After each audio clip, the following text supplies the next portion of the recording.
O'clock on a Monday, and you know what that means. Yes, sirree, Bob. It's time for another exciting episode of Taxi TV Live. This week, starring special guest star Mr. Stephen Baird, all the way from Jacksonville, Florida.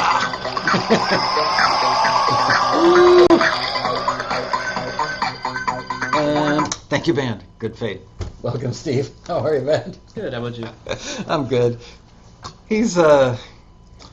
Steve's been on the show a couple times before, and I just talked to him the other day about something completely unrelated, and he goes, "Oh yeah, I'm here in L.A. I'm looking for a place because I'm moving out here." And I went, "Oh, you're in L.A. Come on by and do the show."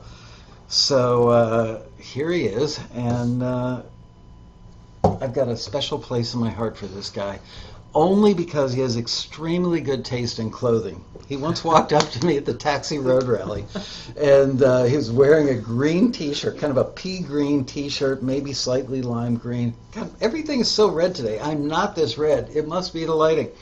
And, oh, let me get the chat room open. Hello, everybody. Anyway, Steve said something on the order of, "Wow, man, I'm so stoked. I totally get it," and went on to explain that, he wanted to be a rock star, right? It was a rock star. Yeah, it was my original intent, I think. Yeah. And it's like he got hit by a bolt of lightning at the first road rally, and we had a room, like a little suite set up with a video guy, and you could just walk in and say, "This is what I dig about the road rally." And I met him, and he was just so, honest, it's straight up, and you could tell he was going to grow up to be a nice kid. and he did. How many years ago was that? Like 7 or 8? Easily, yeah, solid 7 or 8. I can't remember exactly. But I want to say it was like the 2009 Road Rally? I think it was 09, actually. Okay, so that would make it 8 years, or no, we haven't done, well. No, I think it was 08, actually. Okay, so yeah. I joined in 07, and then I made 08, and then I missed 09, I believe. All right, so he is definitely in the club of taxi members who make a crap load of money. That's all I'm going to say about that. He and Chuck Henry, I did a thing at Chuck's condo in Hollywood with them, I don't know, maybe 9 months ago, something like that. And they did a thing here like a month before Road Rally 2015, I believe. And I'm very proud of both those guys because they're very normal, nice, hardworking guys who have figured out that you can make a ton of money doing instrumental cues. And maybe the secret sauce is their work ethic. So I said to Steve, why don't we have you on the show today? And ultimately, we are going to get around to talking about the work ethic. But I've got a list of questions, which I put in the email that went out. And I'm going to go down the questions at a fairly good clip today because, as these guys know, Chuck is here sitting in the background trying to make us laugh. I've got to go to my granddaughter's first birthday party. So at like 5:15, I'm going to turn into a pumpkin and bolt out of here. So I want to get right to the questions and ask Steve maybe my favorite question of all, which is, tell them the gear you had when you first started out. You're not going to believe this because people think you need, like $50,000 worth of stuff. It was Reason, I think 3.5. It wasn't even 4. 4 hadn't come out yet, or it had just come out and I didn't have it. So it was like Reason 3 or 3.5 or whatever. Which was a pretty nice piece of software. Yeah, you could do a lot with it for sure. And what did you have computer-wise? Computer-wise, it was a PC actually, just fairly simple. You don't have to apologize. Yeah. Yeah, I did switch to Mac a few years later, but it was some sort of it was a PC that I actually had built, but it was fairly cheap. It was like maybe $600, I think, to have the whole thing done, and and then I had the keyboard I had was an old rolling keyboard that my mom used in bands back in the 80s, and so it didn't even have like a velocity sensitive touch or anything. So like if I wanted to have any sort of human element in there, I had to go in and actually draw in the velocity and edit Wow. it that way. Because whenever I would play it, it would just all come in as one velocity because it was. When you so drew long. in the velocity, how hard was it to like get the taper on that? I mean, wasn't it kind of an angular thing? I just the way I looked at it was I was like, well, I pretty much did it. Like I kind of tried to think on like as I'm playing it this way, like how hard am I hitting it or not hard, and then I would just kind of guess and just kind of randomly change the notes velocity, and I figured that's better than nothing, which is what it was, going in. So and that was kind of it, yeah. So you started out with that gear, but you got some deals and placements using that stuff, right? Yes, actually, the first deal that I got was with a couple tracks that I did with that setup, yeah. And I didn't even have monitors at the time. Actually, I had headphones, and then I had just like computer speakers. Wow.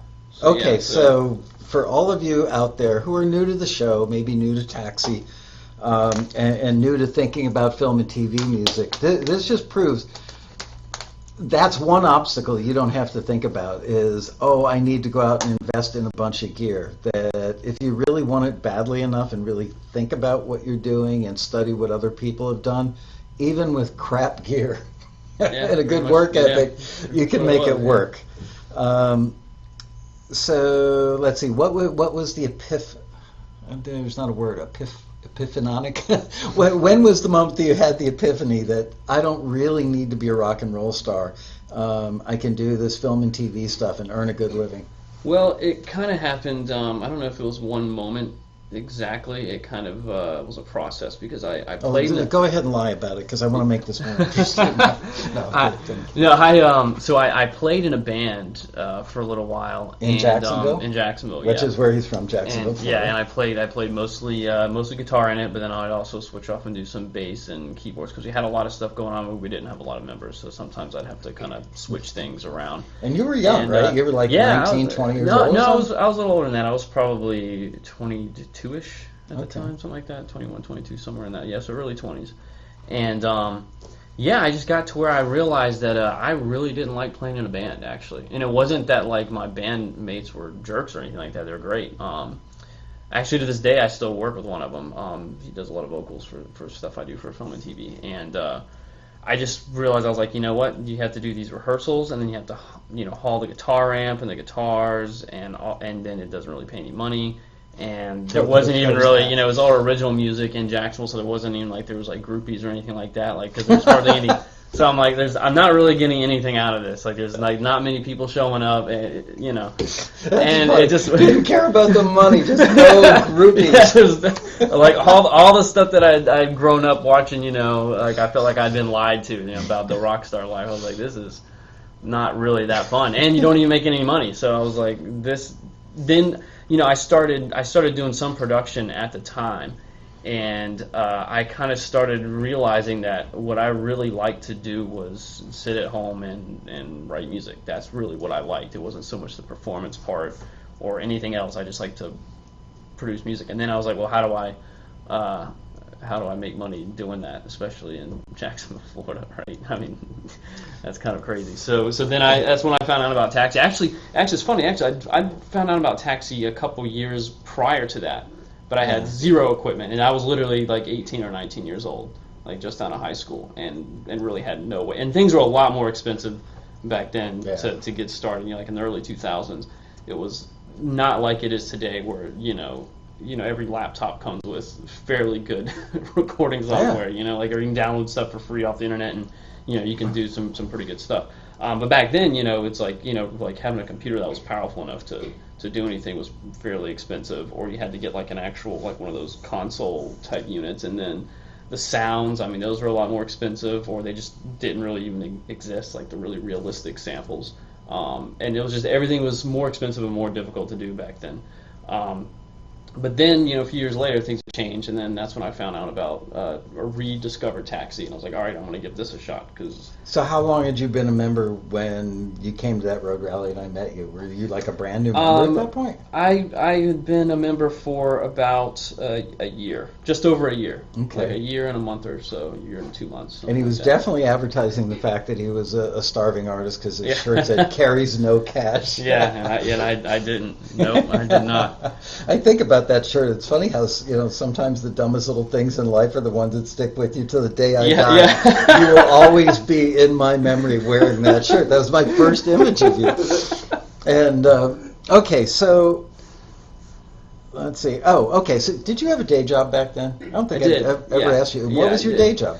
So I worked in like a chiropractic and massage clinic doing like insurance billing and phone calls, just like really a bunch of front desk office stuff. Okay. Yeah, so nothing Not that particularly exciting and not career building. No, but it had no, not at all. But it had a fairly flexible schedule for me, so it kind of helped out. Did I you? didn't have to go in there super early, because like the earliest I'd go in is like 9 or something like that. Usually like 10, because most of the appointments seem to be kind of starting late morning into early evening. So that kind of worked out for me. Because then when I'd get home, I didn't write music till midnight or something like that. And did you ever get to like do massage any like guys with hairy backs or anything? No, I didn't do any of that. No. I did do a couple of the like when they would do like some seminars there or something like that. I did sit in on those, and I learned a couple things, but yeah, enough to know that that's definitely not what I wanted to do for a living.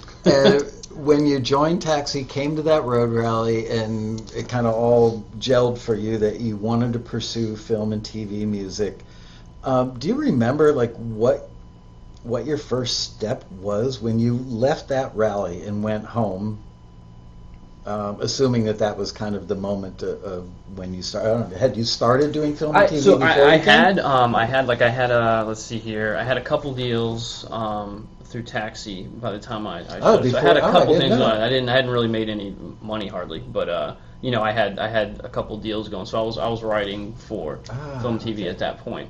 But the first rally was really kind of where it made it seem much more doable, because that was the first time that I remember meeting people that were actually, making either a part-time living or a full-time living doing music. Whereas before, I had never met anybody, because when you're living in like a flyover city, that's kind of like that's something you only see in the movies, right? Like, so you don't really. It's not like here, like you're surrounded by it, like you're in New York, and like you don't really realize that if you live in a bigger city like in LA or New York, like how much different the culture is whenever you go to a smaller city where they don't have an entertainment industry. What is the population of Jacksonville, give or take? It's supposedly a million-ish. A little over a million, whatever. So it's like a second-tier city. Yeah, it doesn't feel like it though. Like it's so spread out. It's kind of like LA in that way, and that's very sprawling. Yeah. And it's just there's it's a little inland, right? Or is it on the coast? It's on the coast, technically, okay. yeah. I mean, like downtown to the beach with no traffic is like about 30 minutes, something like that. So and so why haven't you called me to come down and go fishing yet? I mean, you can. Do you fish? So I will on occasion, like if like everybody in Florida, they have a boat, and they enjoy it for about 3 months, and then it just sits in the yard and turns to garbage. So whenever a friend gets a new boat, because I like being on boats. I suck at fishing, actually, so I'll go out and I'll fish. But yeah, anytime. All right, Most people seem to go farther south though to fish. It seems. I know, but I have a theory about that, which is all the people who are fishing are down south too. So there are a lot more fish still alive and populating the waters in northern Florida. It's possible. I couldn't tell you because I never catch anything really. So well, I'm passionate about fishing. I mean, if somebody offered me a job for like $20,000 a year to leave Taxi and just go fish every day for like $400 a week, I'd say, "See you later, suckers." I'd be so out of here just to fish. I love fishing. So, do you remember the moment when you got your first placement?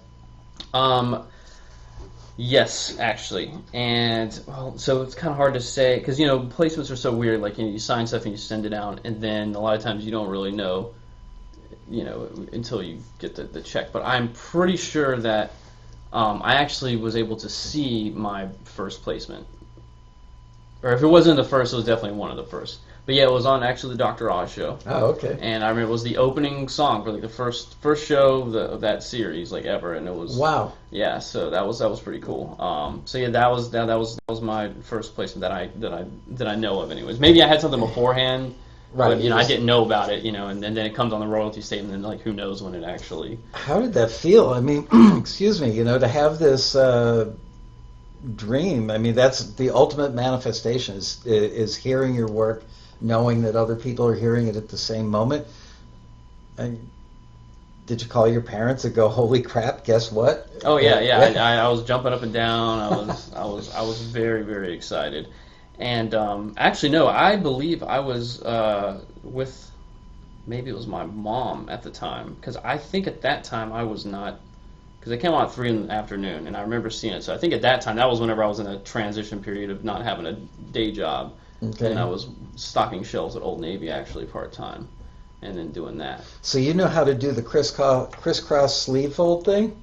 You know, where you use the little card and insert it in the T-shirt and flop one No, sleeve. no, No? they never told me any of that. No, and I was always pretty terrible at folding. I was the guy somebody had to come behind me to fold Clean it up right. your work. I definitely got better at folding working there, but I mean most of what I did there was like unboxing stuff and hanging it and stacking it on the shelves and stuff like that. At My like 5 in the parents morning. owned a little department store in a farm town in Illinois, and so I used to stock the shelves and offload trucks, and it was like graduation day when I finally got to use the steamer. I had this big old industrial steamer, and whenever you pulled like dresses out of boxes, they were all wrinkly. And I would sit in the stock room steaming dresses. I felt so important. Yeah. It didn't take much to get me excited. Um, do you remember how much your first check was for? Okay, so I can give a pretty close estimate. So my first ever check that I got was actually for doing was like a buyout thing for it wasn't much really, but it was like $71 and some odd cents. I can't remember the exact amount, but it was 71 something dollars. And then my first that was actually that came within the first year. And then my first royalty check was like $32 and some odd cents, something like that. Was that Yeah. an eye-opening moment for you? It's like, wow, if I could do that X number of more times per month, then I could turn this into an income. Yeah, yeah. I mean, when I was just like, all right, good. This is a start, like. So yeah, it was pretty exciting to to actually get money. Like I'd been paid for performing, but I'd never been paid for writing before. So getting checks that were for me writing music was really cool. Uh, for those of you who see the sunlight on my face, ironically, as Chuck can attest, behind him, I taped together about 8 pieces of paper and hung them up between the blinds so that the light wouldn't come through and hit me on the face during the show. Somehow the sun has found a way to come Yeah. to another spot and hit me on the face. Excuse me. So how did you make the transition from having the day job? I'm assuming at some point you started doing this, like, figuratively or literally from 9 to 5. How did you have your day job for a while? Because somebody or something had to pay your rent and put food on the table. Yeah, How did you make that transition going from working Yeah, I guy? had. Well, I mean, first I was young, so I never really had any money. Never had much stuff. Like I had my car paid off. So my bills were ridiculously low. Yeah. Like I think that is one thing you have to keep in mind. Like if you've got a situation where you've got a mortgage and a couple BMWs in the driveway and all this other stuff, you're going to have a whole lot. As I look harder over at time. Chuck. Yeah, you're gonna have a much more difficult time because you've leveraged yourself up. Right. Whenever you're younger, you don't really have anything. Unless you have family money or something like that, I guess. But generally, when you're in your late teens and early 20s, you don't have anything. And it's a lot easier to do, and that's why I really wanted to make sure that I went for it because I knew that it wasn't going to be one of those things where well, I mean, I guess you could, but like I didn't want to put myself in a position where I was like, okay, I'm going to get the corporate job, and then I'll kind of kind of stick my, toes in the water and see how it goes, and then maybe if it builds up, then I'll quit the corporate job and then. A lot of people do that, and I think a lot of people don't start because they have that same fear. It's like, they've got the corporate job, and look, I get it. If the corporate gig comes with health insurance, and you've got a family, and you've got a mortgage, and you've got a couple of car payments. And you don't have several $100,000 in savings,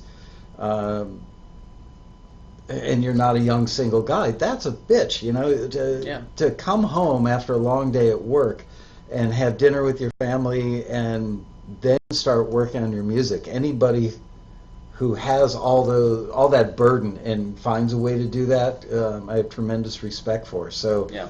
I think that Yeah, you've told me you didn't grow up with a silver spoon in your mouth, but I think you were fortunate in other ways that Yeah. your expectation level and your level of financial responsibility was low enough that you were able to do it. And Yeah, exactly. Yeah. the stars lined up for you. So for me, the transition was really it was easy because it's like, okay, well, I can be poor and do something I don't like because the jobs I was looking at like were all call center job, like even with a bachelor's degree, it was call center job like $12 an hour.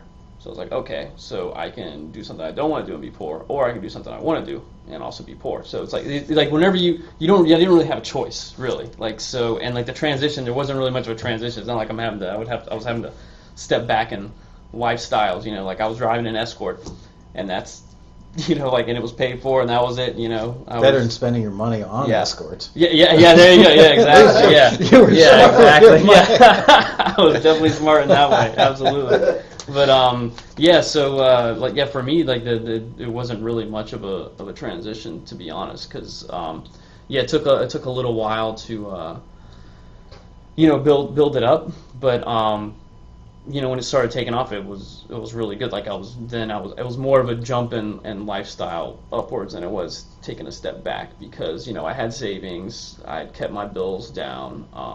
So you're fiscally responsible inherently. I mean, you were Yes. that way before you started making real money. Oh yeah. I for always had savings. Like even whenever I wasn't making much, I'd always have some sort of savings. Yeah.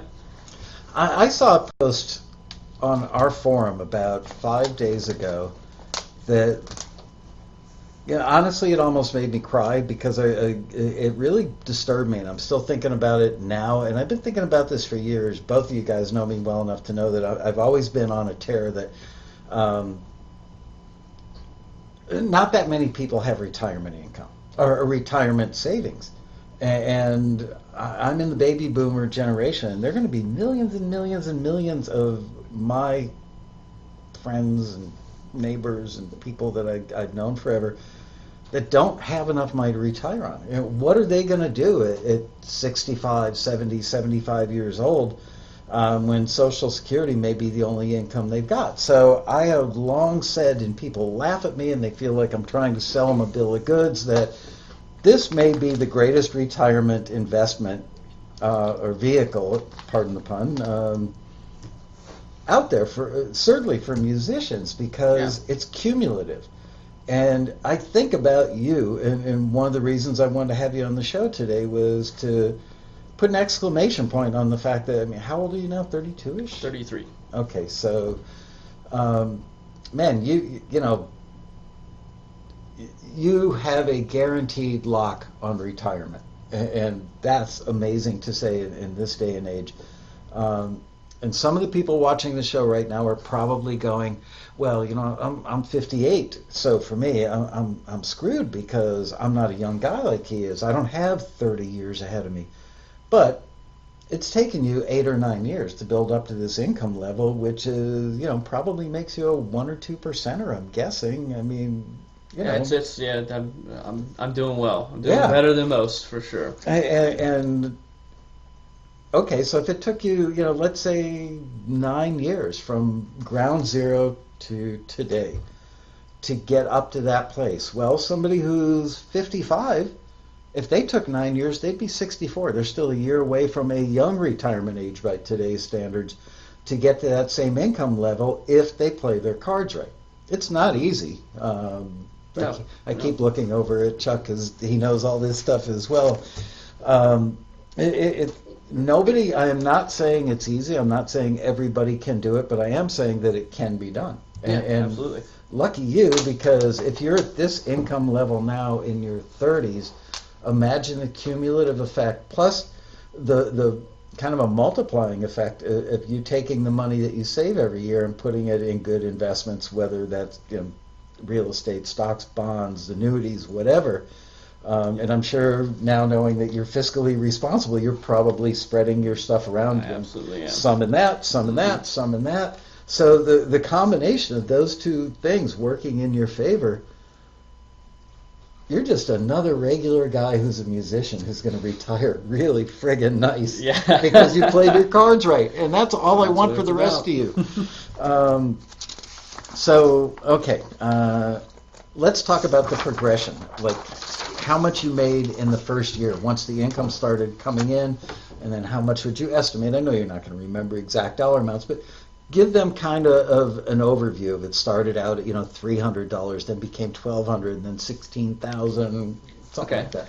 So the first year I made the $71 and Oh, that was the some odd whole cents. banana right That was all there. for year number one. Year number two, I think I made about $100 or so because I think I got another check production, fee or buyout fee or Right. whatever for that. So you had Plus a the 30 30% something dollars. a 30% increase in year number two. Yeah, yeah. That's good. Right there. Yeah, I would exactly. Yeah. invest in stock right Yeah, at 30, yeah, exactly. 30%. And then year number three, let's see here. Year three, I think I hit around 16 grand. Wow, why the big jump? Um, I just had done a ton of music, and I think actually in somewhere around year two-ish or beginning of year three, I can't remember exactly when, was whenever I became a little more full time. Whenever I had the job at Old Navy, which was totally part time, and then the rest of my time I was spending writing music like constantly. And so my output really picked up, and then of course the music got better because I was able to focus on it more. I wasn't, coming home at whatever 5, 6, 7, whatever time I was coming home from the working all day long and then doing music. I went in really early, worked whatever it was, 4 hours or something like that, and then I had the rest of the day to do music. And were you pretty responsible about sticking to a schedule? Yeah, I would. I mean, a lot of times, because I'm not a morning person, so having to be there at like 5 in the morning or 4:30 in the morning to stack clothes, I would have to take a nap when I get back for an hour or two. But after that, I would hit the music. So I think the reason why there was a big jump was one, the music that I've been writing the previous years started to get placed and get going. Any idea how many songs or tracks you had out there in the world that became that kind of cumulative step up that year? I'm not sure. Was it like 24 or 200 or? It was probably a few hundred. Oh wow! At that point, okay. it's probably 200 or so, something like that. I'm guessing. I'm not sure. So yeah. There's more tracks. I was getting better at it. And then also, I'd met Chuck, and he kind of got me submitting more to non-exclusive libraries. I'm going to talk about that. And so I started doing that, and that really helped boost the income as well. So let's go back to the annual growth, and but I just underline because I have the exclusive versus non-exclusive issue, and I want to talk at some length about that. So how do you think you did in years 4, 5, 6? So then year 4, I remember it was like 40 grand, and then year 5 is when I hit 100. Wow! So his members often talk about the 5-year plan. Yeah. Year 5, I'd hit 100 at that point. Yeah. So that's it really once it started picking up like that first year where I hit around 16,000 ish. Yeah. From then it just really jumped, and then it's kind of leveled off, and it's kind of in a range at this point, which I'm working on breaking out right now. Hopefully in the next couple of years that'll start to take effect. But yeah, like once it starts, once you start seeing like those bigger numbers like that, like especially if you're doing it full time, then you can really see it start to explode. Or at least in my case, I did. I don't want to ask you for a specific number, but have you ever broken the 200K mark? I have not yet. That's what I'm working close? on. No, I mean, what was it? No, I'm a little ways off at 200K, unfortunately. Okay, for some reason I thought you had in the that. 150s. All right. 150s. So still, I'm working on it though. that's a pretty enviable income. There aren't that many musicians, and the thing about it, that make that number and make that number consistently. Yeah. That's the thing, is that it's consistent, and I have a feeling that if you just stop making music tomorrow, that the income would come in for a number of years because you've got so many pieces out there and so many libraries already. Mm-hmm. That I guess at some point it would start to taper off again, but as it is now, you're constantly feeding the pipeline, so you're growing. You're planting seeds in multiple gardens at all times. Yeah. So when old crops die or soil becomes unfertile. Is that a word? Yeah. Um, Infertile. yeah, whatever it is, it doesn't grow anything anymore. Yeah. You've always gone on to more fertile fields and planted new seeds. Yeah. Basic, you know, Yeah, basic that's farming. one of the things I really, that's kind of a little bit of a retirement plan built in because yeah, you can not do anything for a while and you'll still make something. At some point, it'll taper off. But you know, and then if you want to switch industries, like you know, you want to fish for a living, I you know, do. you've still got that income coming in while you build your other business up. You know. Yeah, I do want to fish for or raise goats. I'm not sure which. Both fascinate me, although I've done fishing and I'm good at that. But raising goats, not so sure. Yeah. Let's talk about songs versus instrumentals. And I know that you do both, but I think, correct me if I'm wrong, you do mostly instrumentals Yes. and mostly cues versus longer. Yeah. Yeah. Yeah. Okay. Mostly cues. So let's talk about the difference between. We get asked this question a lot at Taxi. Members call up and they go, I see a listing here that's asking for instrumentals, and then another one's asking for instrumental cues. My personal explanation for that is that an instrumental is basically more like a song. It's longer and it may have an A, B, C section, verse, chorus, and a bridge. And it's laid out probably more like a song, but it doesn't have a vocal, and maybe the vocal has been supplanted to some degree with a melody. So I would call that an instrumental, or a jazz piece could be an instrumental. Whereas my definition of a cue is it was more than likely written specifically for media. The structure is more likely just an A section that builds, drops back, and then ends on some sort of hard ending like a stinger or button ending. Um, it could have a B section, sometimes even a C section. Am I, as somebody who's in the trenches every day, are my definitions in the ballpark of accuracy? Yeah, that sounds about right. That's how I would explain it actually. So then, when you sit down to make music, are you generally thinking of today I'm going to do cues, or do you sit down and create and go, oh, this one's longer, I think I'll let it be an instrumental? No, pretty much. I sit down with a purpose, and usually it's I have a brief of some sorts from somebody, and so like I kind of know the minute I sit down or before I sit down, I know like all right, this is what I have to do. I have to do 5 EDM cues like this, and then that's kind of it. Yeah, I don't really do the.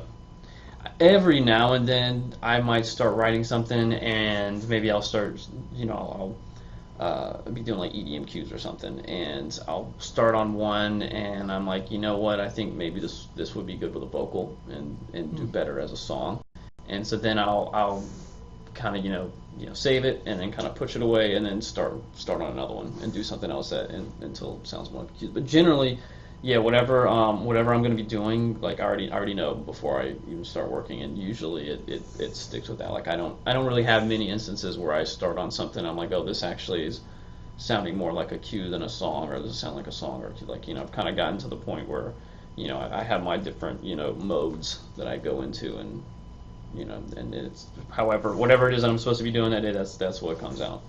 And a moment ago, you mentioned the word brief. And for viewers who are not well entrenched in this world, a brief is basically a brief description given by a music supervisor, maybe a music editor, maybe an executive producer on a show that says we need this kind of music, maybe with a reference to something else, but more often than not a whole lot of words, not a whole lot of description, and often not as accurate as those of us in the industry would like them to be. Yeah. We had a case today where it's like, find me music like these examples, and here's the genre, and the two were not even close. Yeah. We see that a lot. So, being that you've been doing this now for a while and have established many relationships, people send you briefs directly because they know that you're talented in certain genres, and they will say, yo, Steve, send me party EDM tracks, fist pump in the air, woo, kind of stuff. And you can see I go to a lot of parties. Do you ever pick and choose which briefs you will work on based on this one has been requested by somebody who works on a show that I'm not going to make a lot of money on, or it's not going to see a lot of airtime. This person has traditionally made me a lot of money because the show airs on MTV and gets a lot of repeats all over the world. Do you go through any sort of kind of financial planning when you pick and choose Yes. which ones you're going to work on? Because like I'm so busy, I'm overloaded at this point. So essentially, the way it works is whoever is paying me the most up front and pays the fastest, they're the ones that get priority every single time. Because I don't do a thing where I'm like, okay, well they're not paying me. They're only paying me X amount of dollars, and really I want this, so I do a crappier song. I have a hard you get the B plus version. Yeah, your pay I scale have sucks. just because I have a. I mean, it's not that I've never done that, especially if it's specifically asked. Because there's some companies that actually want something that's not like really like kind of like current and hot. They want something a little more subdued because that just works with the sound of their show or whatever. But generally, I have a very hard time dialing it back to the point where I would be like where I can line it up like work for money. I have a hard time, like it's almost always like if I feel like I'm not getting paid enough or whatever, like I can't dial the work back to. I'm like, all right, now this is in the $200 range now. So yeah, I kind of go full force with it, and so yeah, whoever is paying the most up front and is paying the fastest, then that's who's going to get priority. So comparing it to prostitution, you go for the oil shakes with the private jets versus the guy on the street corner. Yeah. It makes sense. Why? Because your time is your inventory, and your talent is your inventory, and your output is your inventory. Why would you invest it in something that's going to pay you less? So again, the reason I'm asking that, and the reason I made the analogy to the guy with the private jet versus the street corner, is that it shows a certain amount of financial planning and business sense on your part. You're not just a musician going, oh, I love this kind of music, I think I'll make it. Oh, cool, that guy wants it. Mm-hmm. You're putting it's the I can't think of the right word, but it's kind of a confluence of all those elements brought together that are making you successful. Or have made you successful. Yeah, you got to look at it like there's you only have so much time, and more importantly, I think so much energy, because you are like, and some people are better at doing the like turning them out like a production line type thing than others. I can certainly get into that mode. I prefer to not be in that mode, and you're in a creative field, like you're having to create. So you have to pick, like if I've got three guys or three companies, whatever, who are offering me between $200 and $500 for EDM instrumentals, and then I have another company saying, well, can you do us 5 EDM tracks for free? Basically, but I mean, you get rider share obviously, but you're not getting anything up front. But would you you'd go for the people paying you the cash up front, and probably the highest dollar cash up front, which once you gotten to the level that you're at, you get those offers versus a newbie. We should make that clear, that people just starting out aren't going to get a lot of offers for $500 a track typically. Right. Now, when you have to make the decision over, okay, this person's going to pay me $5 per track up front for a buyout on the copyright, yet that person's offering me nothing, but the last time I did something for them, it went into a show that they regularly work on that's syndicated all over the world, and I made a ton of money on the back end. Do you ever do that equation? Yes. And are there ever cases where you net out better on the back end than you might on the $500 up front? Yeah, there's definitely times, which is why you don't necessarily want to shun the ones that aren't paying you any money, because like I can think of one off the top of my head.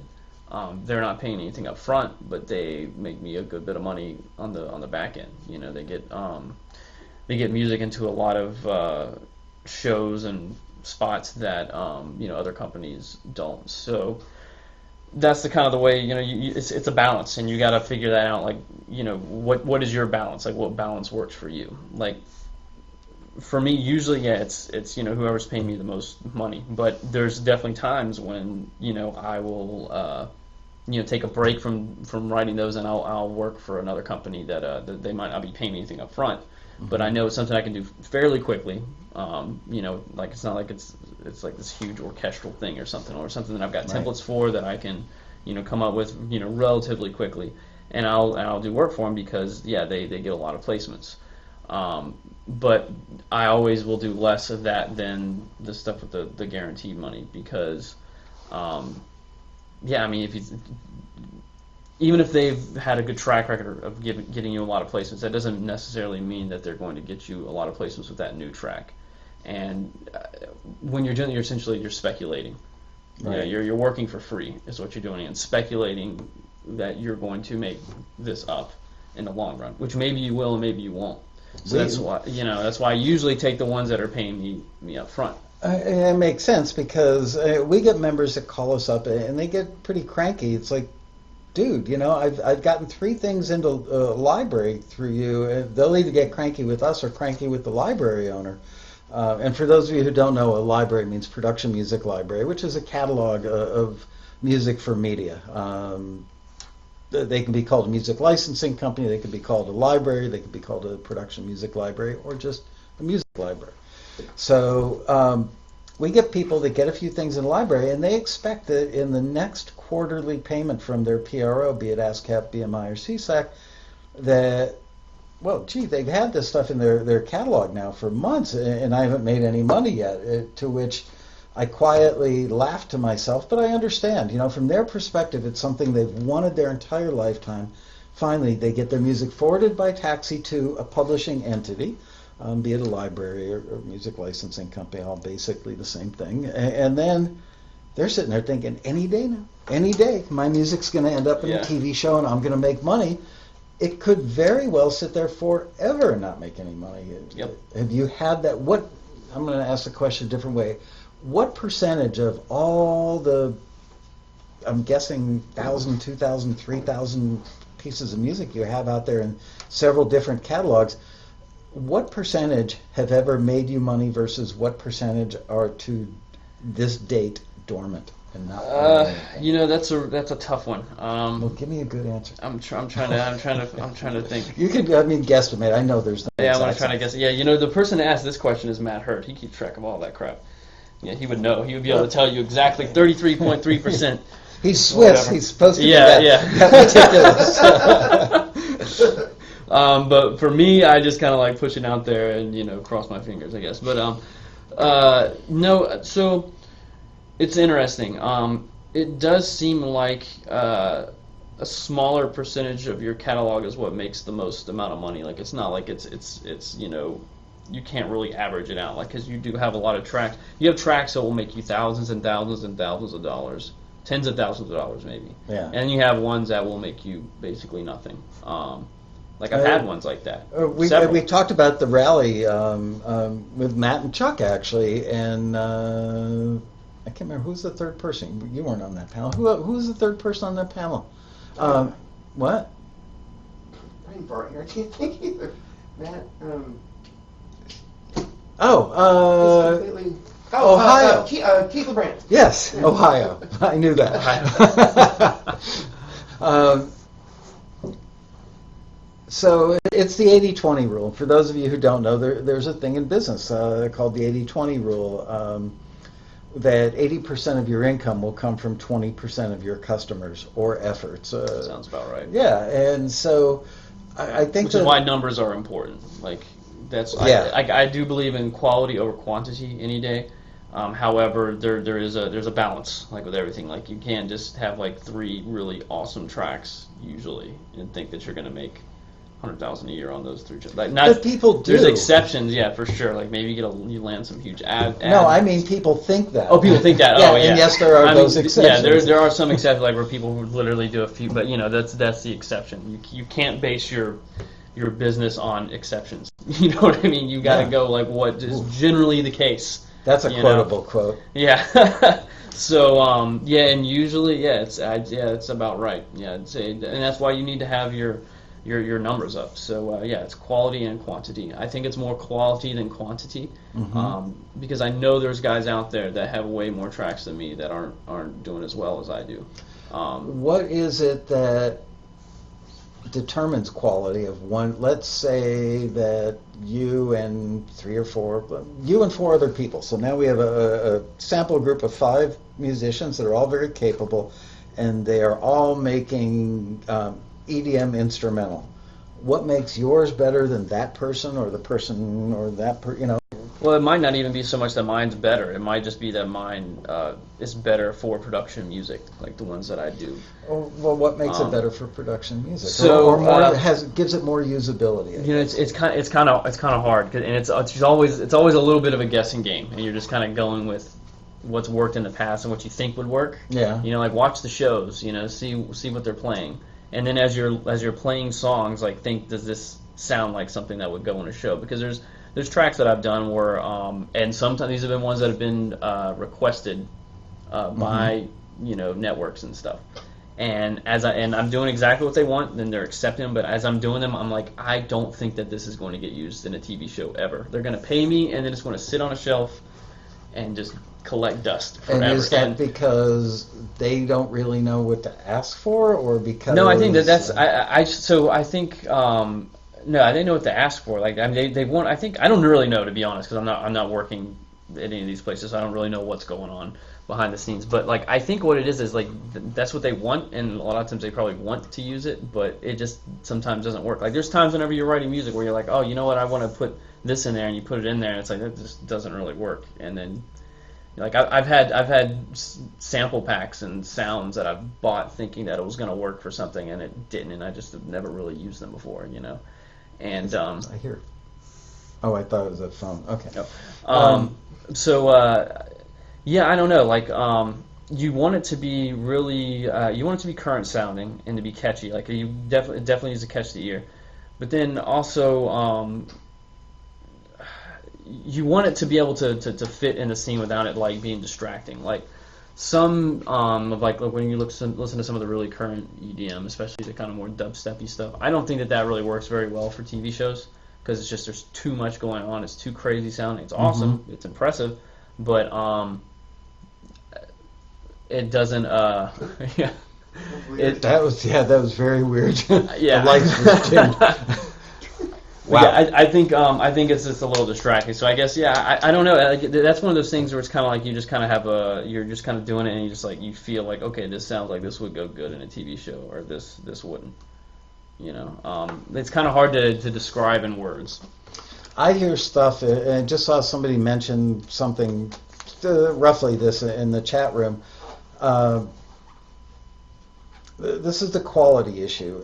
We get very frustrated at Taxi when I'm thinking of a library, what I would call an A-list library, a quality brand of library that we hadn't worked with either for quite some time or maybe never at all. And I went and visited them in Santa Monica, I'm going to guess like last August, and met with the CEO and the president and the head of a particular division that was going to be running listings with us. We all got along great. They ran one listing in particular, really kind of got under my skin. It was an electronic Christmas thing, and they gave us an example. And we couldn't use the example because it was from their catalog, and people would have figured out who the company was and just bombarded them.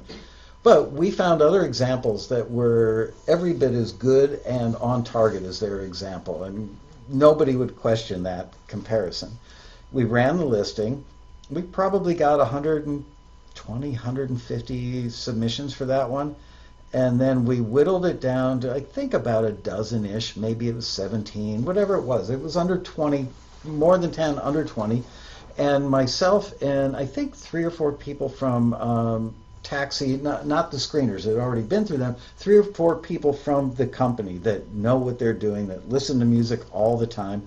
And we came in here together as a group and listened to more tracks in this company's catalog online, so we all had an image of where their bar was at, and then we went back and listened to the stuff that had been forwarded by our screeners, and we knocked probably 3 of them out of contention. For one reason or another, they just weren't as good as the stuff in the company's existing catalog online.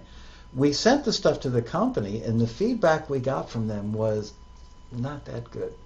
Certainly didn't suck, but not good enough that we want any of it. However, the Asian music you sent was excellent. We find us more of that. And we all sat here scratching our heads going, the people at the company are certainly not stupid people, but we knew with absolute certainty. I mean, they're really, I'm sure that you and Chuck would listen to this stuff and go, yeah, you met the quality bar, if not exceeded it.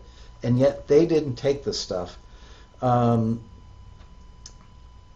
then I go home and I listen to a lot of music at night when my wife is sleeping, where I'm standing 3 inches from the TV in our bedroom and I'm listening really carefully to the cues. I'm going, man, there's stuff that I know that we wouldn't forward that is making it into TV shows.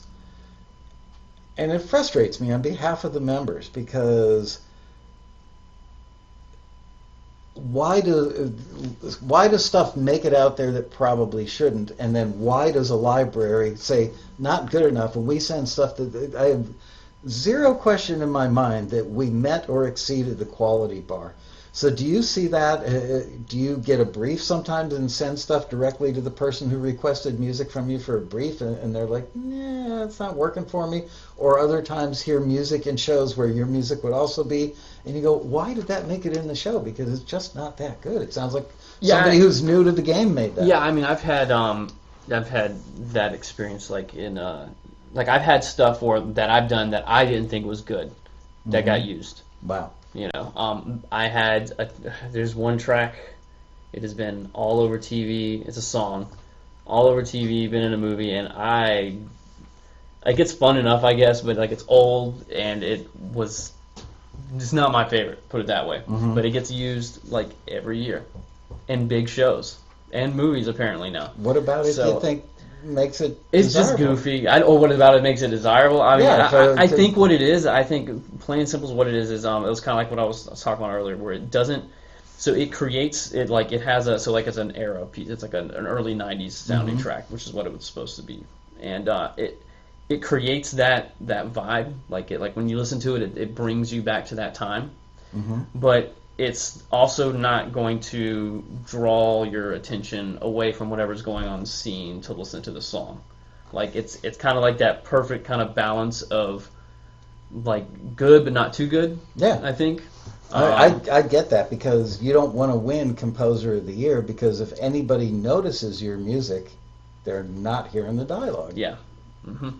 So I think that's what happens a lot of times, and that's kind of what I was talking about with the word, where I've done tracks where I'm like, this sounds almost too current in a way, like it's gonna, and who knows, it might get used. It hasn't been used yet. It's been over a year now, so they might get used at some point. But I don't see them getting used a whole lot. They just don't seem that usable to me, these particular ones. And I've done a lot of stuff like that, which is fine. You know, that's just kind of because you never know. That's again, part of diversifying. I hear stuff in libraries that are our clients at Taxi. I've picked up the phone. I do this actually fairly often, where I will, someday something strikes me. I come in the morning, and at 9:30 in the morning, I'm sitting there listening to tracks in a well-known library and going, I can't believe they still have this stuff in the catalog. It's just not that good. Orchestral is probably one of the biggest offenders, because orchestral music ages. It's like cheese. It doesn't, well, it's not like cheese, because it doesn't age all that well. Orchestral music from 1992 versus 1986 versus 1974 versus 2014 versus 2017, they all have a different sound. Yeah. And now, funny enough, not that funny actually, orchestral music that you would often hear as score is not getting used as score, not getting used that much, period, because they're using more like sound design stuff, very Trent Reznor kind of stuff. So anyway, I've been known to pick up the phone and call library owners that I know and say, I know you haven't run a listing in a while, and we did speak last September, and you said, no, we're good, Michael. We don't really need anything right now. I hope I'm not offending you with this call, but I want to tell you, I was spending some time listening to your orchestral stuff, and it is not current sounding. Not very good. and there's a little moment where I gulp, and think, oh crap, I just blew that relationship. But they can tell I'm being honest and sincere and actually looking out for them. And yes, ultimately I'm trying to get some listings that our members would enjoy submitting to. But it is true that music sometimes ages less than gracefully, and you could make the argument, musicians will make this argument, yeah, but there are movies from the 90s where they need stuff that sounds like it's from the 90s, and that's true. But going back to what you said earlier, it's not the big money bet. No. Yeah, it could happen, and it may or probably will happen at some point. But wouldn't you rather make a piece of music that's going to get used 4 times in a year versus once every 4 years? Yeah. And the library owners, if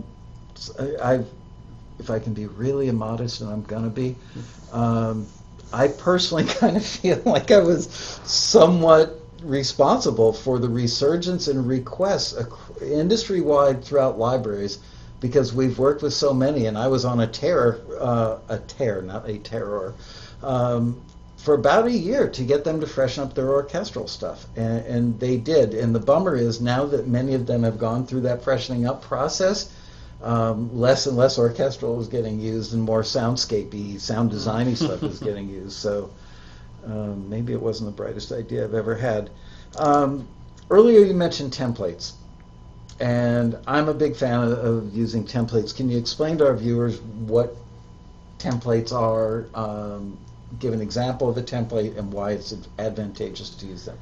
Yeah, template is just like you if you have like certain genres where you have to do a lot of them, and usually in a short period of time, you have it because a lot of times like EDM and hip hop are good examples. A lot of times if you listen to them on the radio, they're using a lot of the same kicks and snare sounds. Like especially like one artist to the next. Like you listen to a lot of EDM artists, like they usually are using the same like kick or two, like a lot of times, not all the time, but like there's a couple of them I can think of where it seems like they use the exact same kick every single time, which is fine because you know what, it works. Yeah. And the consumers aren't really listening and saying, "Oh, that's the same kick." They're just like, "Is this song?" Another 808? Yeah, exactly. Like, well, they're listening to the song as a whole. And I would say most editors and music supervisors are probably doing the same. They're listening to the song as a whole, how it comes together, and how it creates that mood. So a template would be something like where you have like a kick, snare, maybe a couple builds in there, and have your a few synth sounds that you use a lot, like the big saw synths, like an EDM that get used a lot and seem to be very popular, especially for doing production music EDM. And you just have that kind of set up and ready to go, so that way whenever you go in to write the track, you're not having to go and find a kick all over again, which can take forever. You're not having to set up your mastering chain again, which doesn't take that long, but still, it's one less step you have to do. And then you can just go in and you can focus on actually writing the track instead of all of the little production details that can really make it take a long time to do a track. Because you can get in the kick finding the right kick and sub and then getting it to sound right in the mix. On a track that can take like hours. Like it really can. It can take a long time depending on how complex the track is and what all's going on. So like once you find one that works, just keep it. Maybe have a couple of them where you have a couple different kick sounds, and then then that way you can focus on creating the melodies and a couple other cool little tricks to make it sound more interesting. So you're not having to do the same. All right, let me load up the 808 again, let me load up the 909 or whatever it is. Do you tune your kicks to a note depending on the key you're working in? And I'll get to the second half. It depends on what I'm doing. Sometimes I do. A lot of times, so if it's a longer sub, I'll tune that. So definitely with like hip hop stuff where they're doing the really big, long, boomy 808. That I'll make sure that's in key. A lot of the EDM tracks, whenever if I'm doing one where it's just kind of a shorter sub, where it's just getting that nice type sound underneath the kick. A lot of times I won't try to get it in tune with whatever key the track is in. Does it get lost if it's? So that's how I'll tune. How I'll tune it is, I'll go up and down, a couple half steps, and until I get to that spot where I feel like it's cutting through the mix just right. So what key it's in, who knows?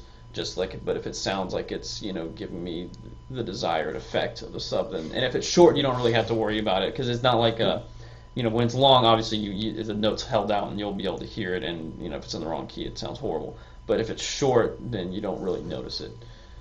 Back in my day, in the Jurassic period, we didn't have the ability to like page up or scroll up or turn a knob, to tune a kick. We actually had to say, all right, everybody go grab a cup of coffee, send the drummer back out to the booth, going around the head, tuning it. But it does make a difference. It makes a world of difference. And it's not a rookie mistake, but it's something that a rookie wouldn't know is sometimes just changing, the relative pitch of the tom-toms can mean a world of difference. Sometimes changing the key that a track is in. Yep, that can make a huge difference. Huge. I've had to do that before where it's not working, I change the key, and then all of a sudden it works. Yeah, because maybe you're in the upper register of a middle key, but the bottom end is also up there, and you're just not feeling the bottom. You drop it down, half step or something, and all of a sudden it's like, it's there, and you go, damn, that was just revelatory. Switching gears now to the issue of copyright. We get asked this question all the time. As recently as like Thursday of last week, somebody in the staff asked me because they had somebody asking them on the phone. New members or people that are not yet Taxi members, we get this call where people say, I've got 78 pieces of music, but I'm not going to join Taxi until I copyright them. And then they will send in the paperwork on copyright, and they will wait sometimes 6 months 40 years. 6 months to a year and a half to get anything back from the Copyright Office. Now, I do not want to say that you should not register your copyright. And there is a difference between something being copyrighted and registering that copyright. Big difference. Registering means that you've actually done the paperwork or online work and registered it with the Library of Congress so that if somebody does rip off your work, you can prove the date of creation because they've got it. I think the last time I spoke to you and Chuck and several of our mutual friends that I would call high-end, busy people, do you copyright or not? No. Okay, never, so never, all of a sudden really I could hear a gasp coming through my computer. No way. Hundreds of people going, oh, he doesn't copyright his stuff. Tell them why not. I mean, God, it would be easier to tell you why you should, because there's fewer reasons I think that you should. Like Michael, I don't want to say you shouldn't do that because I don't want to get in any trouble. But no, but why in general, you don't? All right. So first of all, I think you are thinking very, very highly of yourself to think that somebody is going to up and steal your song that It's that the you've got. precious factor. Yeah, like, come on. Well, it's understandable because people put their heart and soul into it. I think a lot of it's people, they see these movies, about this person getting ripped off and like that. I'm not saying it doesn't ever happen, but again, we're talking exceptions here. So like, how are you going to base your life? You're going to base it like you could die in a plane crash. Is that going to keep you from flying and going on vacation? Probably not. But no, the thing is like, okay, so I've read a little bit on this. Technically, the minute you create something, it's copyrighted. Right. The registration process takes forever, and a lot of these companies, they want it now. And whenever you send it out to them and then they release it, it's your copyright's taken care of. Like, you have, like, it's like, I guess the ultimate form of copyright protection is releasing something. Like, right, it's out in the public. It's out in the public. View, Yeah. Although a lawyer would argue with that, but probably from a argue, practical standpoint, yeah, you're right. If people can see that it aired on an episode of The Kardashians on March 16th. Yeah, then it's there. And I just, like, why? Like, more than likely, nobody is going to be stealing your track. I just don't see any reason to do it. Like, I don't see any benefit. And I've even heard that just because you have it registered doesn't necessarily mean that you have, like, it's not like you have this full protection or something. Like, it could still not go your way in court.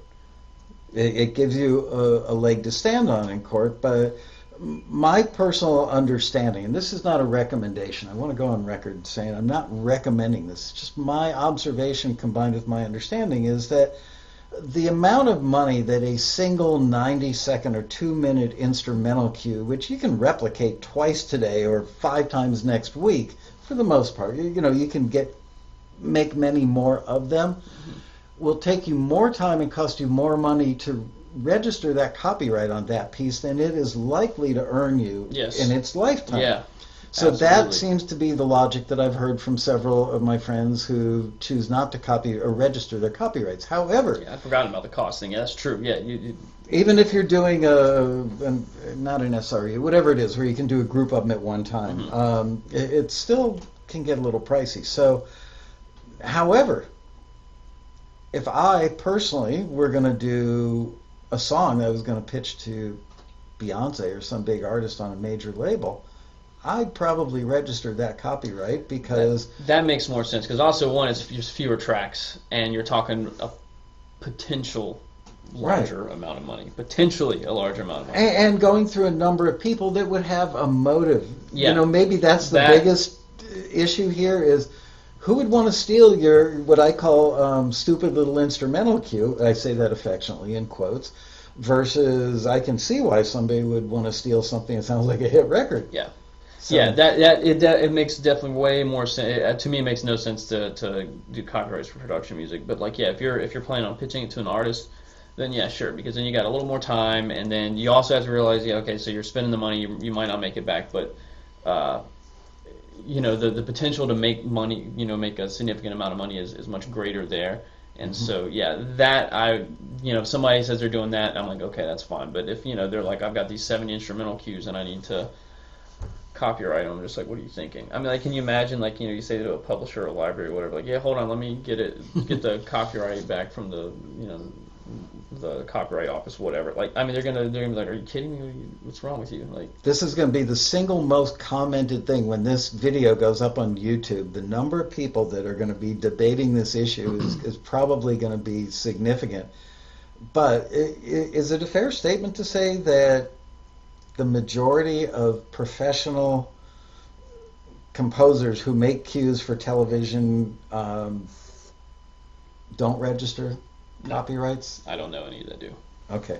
Not that I know all of them. Right. You don't know all of them? Yeah, I don't know all of them. But all the ones that I know that make a living at it don't do that. I know Chuck doesn't. I'm pretty sure Matt Hurd doesn't. And he's meticulous, as I he's pointed out very before. meticulous, much more so than I am. So yeah, no. And they're debating it. You're wasting your time. I mean, honestly, you go ahead, you debate it, and I will, and everybody else is doing this for a living, will be spending that time writing music and then watching our bank accounts grow. So you can sit there and debate it all you want on the internet and call us names for I don't care. Not to your face, Steve. No, it'll be on the internet, I'm sure. Yeah. By anonymous. Most of the people that call me names they all have the same name. They're all anonymous. All right, I've got to leave fairly soon, so I'm going to open it up now in a minute. You guys start getting your questions ready, and in the chat room, put the word question in all caps, so it just pops out a little bit faster, because things are going to fly by pretty quickly. So I'm going to ask one more question for Steve to answer until we start grabbing yours. How do you feel about music libraries? A blanket license is when a library, a publisher, says, here you go, here's 5,000 pieces of music in this electronic bucket, in a file, if you will. You can use this on your reality show all season long in 2017 for a fee of $8,000. Some of those companies are nice, ethical, good business people that will say, okay, Stephen Baird has had 112 pieces of his music used, and Chuck Henry's had 104 pieces used, and Matt Hurd has had 96 pieces used, and they will proportionately slice and dice that payment that they got out to the composers so that they are compensated for their music being in that bucket of 8,000 pieces. Now, the people whose music is in the bucket that didn't get used don't get a proportionate piece. Fair enough. There are other libraries who will license that entire 8,000 piece of music bucket and never send you guys a check. Right, that's probably most of them. That's most of them. Now, how do they get away with that? Doesn't that piss you off? Doesn't it piss off? And I mean you cumulatively musicians, not just you personally. It does in a way, but then whenever I see, because like I only can think of one company that does that, and they send out one check every year, and it's not that big.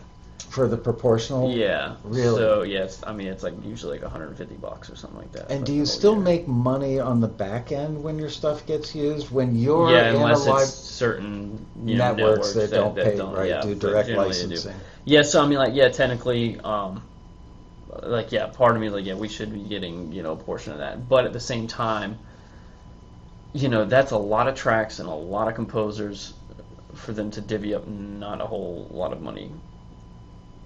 But then it stays in their pockets. And it stays in their pockets. But then the way you have to look at it is also, then are they taking that money and that time that they would be spending on that and, finding more opportunities for your music that's going to make hope so. A few thousand a year instead of, a few hundred. I sure That's hope so. That's the hope. But the thing is, you just never know. Just like any business, you have things where you're like, well, I don't know. Like I don't know. It's not illegal. No. Some people might say it's unethical, but you make a good case for the amount of time it would take them to slice and dice the payments to 684 people might be better spent on bringing in more things that are going to generate I get bucks. statements. Actually, there's another company. I don't know if it's for direct licensing or for blanket licensing or what it is. But like I'll get statements for whatever it is for like pennies, and I'm just like, you know what? The amount of money and time that they spent to print this up, to tell me that they earned me 4 cents. And then all the postage and everything else. Like I don't know if that's really worth it. But I mean, I'm glad that they're doing it in a way, because it's like well, you're getting your fair share of whatever these pennies are coming from, I guess. But yeah, so I don't know really, to be honest. I don't know. It's an issue overall that will how I long feel be about debated. it. You Yeah. and I will be dead and in the Yeah, ground. yeah. Some of us sooner than others. But, all right, so let's take some questions from our online viewers. And the first question is, what is your target length for most cues, and kind of the shortest and longest, the range? I generally shoot for 2 minutes. I try not to go under 1:30. Okay. But generally 2 minutes, and definitely max at 3. But really, I like 2 minutes and 30. So really between 1:30 and 2:30. Okay, which is typical for what we get asked from the companies that run listings. Vincent Brennan wants to know, how long does it take a library to get in touch after an EDM cue is forwarded to them? I don't think it matters what the genre is, Vincent, but how long does it take after? So this is an age-old question. It could be, you never know. It could be like 24 hours. It could be a year. Yeah. I think our current record holder was 6 years. Wow. Yeah. That's exceptional. I had one like that was maybe 2 years, 2 or 3, something like that. But it was definitely it was more well over a year. And we get blamed for that at Taxi. That upsets me. I got to tell you, some things don't upset me, other things do. It upsets me when members when they drop out of Taxi, they don't renew, and you would think it's because I want their money. And look, I'm running a business. I like to make money as much as the next person. But what really upsets me is that they just don't know the industry they're in well enough to understand that you just keep planting those seeds. Some of them are going to pop up in the spring. Some of them are going to pop up a year from this spring. Yep. And just keep planting those suckers. Okay, moving on. How many libraries do you write for today? That's from Polly. I'm not sure. Let's see. Let me think. It's probably. I'd say in the 6 to 10 range, something like that. Probably around 10. It's kind of hard because like it's generally there's probably like maybe 5 that I'm constantly supplying stuff to, but then there's other ones that I'm kind of occasionally sending stuff out to. Does So I'd say it the 5 to 10 range? upset anybody when when Library A reaches out to you and you go, okay, Library B reached out to me 2 days later, but I know that I'm going to make more money with that library, or it could be maybe a Music Soup at MTV. I know I'm going to make more money there than there, and you have to kindly apologize to requester A by saying, I can't get to that? Do you ever fear that they're going to go away and not come back to you again? No, I don't think so, because most of them understand, that it's not the easiest industry to make money in, and you've got to, you know, you're your own little business. They're their business, so they've got to do what's right for them, but you've got to do what's right for you as well. Like, and I've had to say that before. I'm like, look, I'll do this, but I was like, I've got, another 10, and the guy's paying money up front. You guys aren't, so I've got to, like, sorry. I don't know, like, and most of them will understand that, but it's like, like, I'm so sorry that I can't work for free for you because somebody else is paying me to work. I mean, so I mean, I'd say it politely, but most of them they'll understand that, like, because they know you're doing this for a living and you've got to do what you have to do to keep paying bills. Makes perfect sense. Wow, questions are rolling in at a breakneck speed, and it's 5:15. 5 more minutes and I'm out of here. Sorry, guys, but it's my granddaughter's first birthday. I can't miss that. I've screwed up enough family stuff over the last 25 years, but I'm not messing that up. This is from Piano Guitar Vocal. I do not have a car. Can you recommend a substitute for checking mixes without checking it in the car? Yeah, really. I mean, I generally do earbuds. That's a good one, like the Apple earbuds. I think actually sound pretty good for something that comes free with your phone. And also a lot of people are listening to music on those, so I do that. My other headphones, yeah, that's what I would do. Most of my mix checking is between 2 sets of headphones. Gloria Covington wants to know, why can't you copyright something? I think she means register the copyright, then go ahead and submit a song while waiting for the acknowledgement to come back that you've registered the copyright. I mean, I guess you can, but I mean, beyond that, it's also the money thing. I mean, like, you might not ever make any money on it at all, or you might make just whatever it is it costs to copyright it. Like, what is it a song? What is it per song? I think I want to say $35. $35, yeah. Yeah, I think it's gone up to 35. I mean, last time somebody quoted me the number, I went, "Wow, I had no idea." The thing, yeah, you're in business to make money, not figure out ways to lose money. Or support the federal government. Yeah, you could think of it as a good thing. You're supporting your government. There you go. Yeah. What are you using for your keyboards and digital audio workstation these days? I'm sorry. So what was the first part? What are you? Your keyboards. What's your go-to keyboard? I use my DAW is Ableton, and let's see, keyboard. I use the Impulse, something I can't remember who makes it, but it's Impulse. It's cool because it's got like a little arpeggio thing that you can do on there, which is kind of neat. Okay. And then I actually just got the Seaboard Rise 49 key that I'm gonna play with and figure out. And then I have the push controller as well. How many tracks do you, on average, write per day or per week? It depends. I generally shoot for at least 3.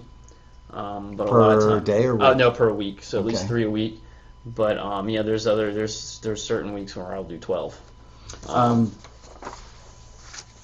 I think I totally missed this. Exclusive or non-exclusive? Now, some of you will be shocked by this answer because I already know it. Do you put most of your stuff in exclusive libraries or most of your stuff in non-exclusive libraries? So it's changed a little bit actually. So I might yeah. So recently I've been doing more for exclusive libraries. I'm shocked. But that is only because I've had more of an influx of upfront paying exclusive libraries, which is generally no non-exclusive library I've ever met is going to say, "Here's $500, make me a track that I'm not going to." They don't, and they should. And that's one of the things about non-exclusives that's good. They're not paying you up front, but you can also kind of temper your risk a little bit and manage it because maybe they don't make you any money, but maybe you can make money with that track in the royalty-free space. Like I've had tracks that'll make a ton of money in a library or whatever. In one library, but it doesn't in another one. So like those just sitting in that track, in that library, it wouldn't have made any money. Then I have tracks where like I've made a ton of money in the royalty-free space, and I've sent them out to companies that for reality shows and whatnot, and it doesn't make hardly anything. So that's one of the, and that's why I do actually I still submit to non-exclusive libraries, and I do like them.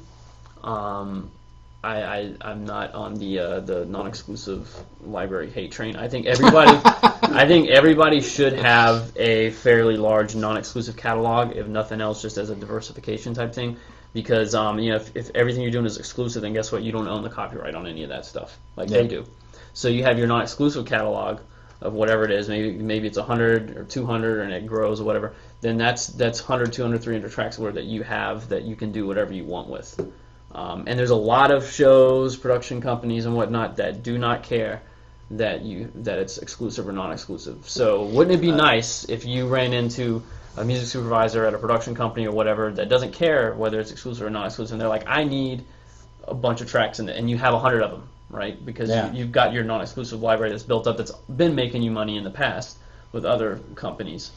We get this is an adjunct issue, is we get supervisors that are coming to us more and more frequently asking for stuff, and our members that I know would make great music that these supervisors would love don't have anything to pitch because it's out there and signed to catalogs already. Mm-hmm. So I kind of say to Taxi's members who are very prolific and productive, you should keep like a stash of 10 or 15% of your stuff in reserve, because we've had EDM requests for a car commercial. It could be a $35,000 creative fee, and I would love to see you get it because I know you make great EDM, but your stuff's all taken. All your girls or daughters are out there married. Yeah, and that's why you need to have a stash of non-exclusive stuff. Yeah, I think all right. Oh gosh, I'm in such deep trouble. Whether you're a long-time songwriter. Okay, this is a great one. What's your advice for a long-time songwriter just starting to submit instrumental cues to Taxi? There are so many of you out there, and I really tried to orient last year's Taxi Road Rally to the songwriter who also wants to make money, and yes, cues are a great way to do that. So what's your advice on how they kind of get out of one mindset and move to another? I don't know that I have any really good advice other than just do it. Like that's what I did. Like just watch TV, listen to the tracks, listen to tracks that are posted on the forum, because I know there's a lot of guys that are on the Taxi forum, on the Taxi forum, forums.taxi.com, and listen, and then just pick like one genre that you think you would be good at, and then try to do listen to somebody else that's had success in that genre and listen to their cues. Because I'm sure you can find them posted on the in the forward section. Yeah, and listen to them, and then say okay, and then just start doing it. The only way that you're gonna get good at anything really is just by doing it over and over again. So you just gotta have to jump into it. Speaking of good, speaking of great, why don't you play us a couple of cues before? Because I'm not going to let him get out of here without letting you guys hear what he does. Okay, so I guess we'll start with a rock one. Sure. This is an old one, but it's been used in a lot of stuff, so I guess it's a fairly good example.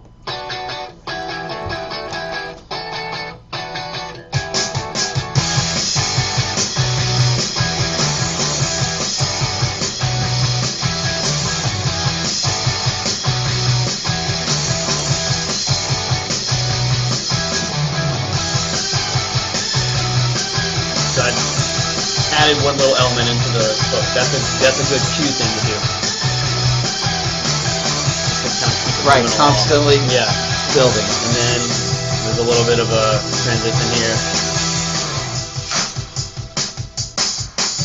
And this is just like the sparse for dialogue type thing, in case they build it up, break it down, and a minute you'll build it back up again. Yeah, and then added one little synth thing in there. So just kind of you drop it down, then you slowly kind of build it up.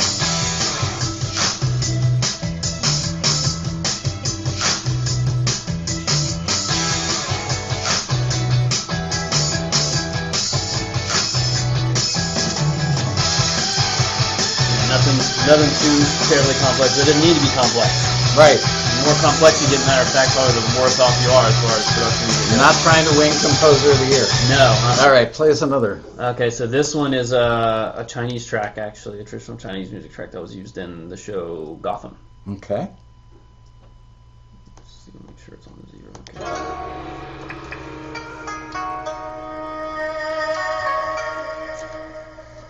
This is my first and only traditional Chinese music track, by the way.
calms back down and gets a little more sparse. Okay, and then I guess last but not least is we'll do a hip hop one. All right. For reality, that's been used in a lot of reality shows.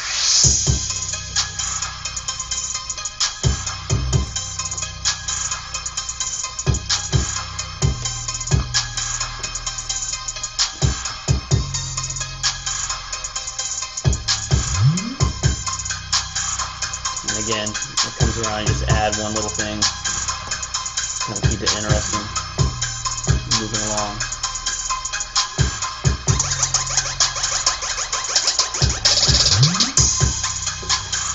And a lot of like when you're doing a lot of like instrumental for reality shows, especially like hip hop and EDM,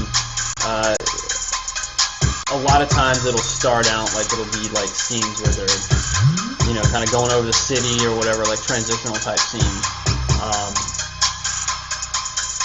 and then it'll you know, drop out, and then they'll have more dialogue. So like you have to kind of, I try to like have some kind of hook in the beginning that catches the ear quick.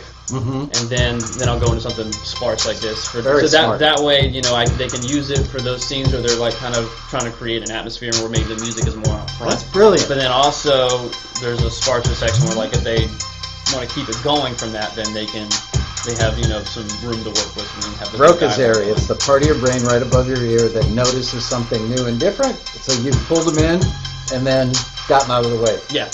Love it. That's right. Generally how I like to approach. I've really got to go. Man, there were so many questions. I just tried to copy the whole chat room. If somebody could go in and copy the chat room, paste into a Word doc or an email and send it to me. I want to get to some of those other questions at some point. For some reason, it's telling me I don't have the font from the chat room to do that with. I really need to go.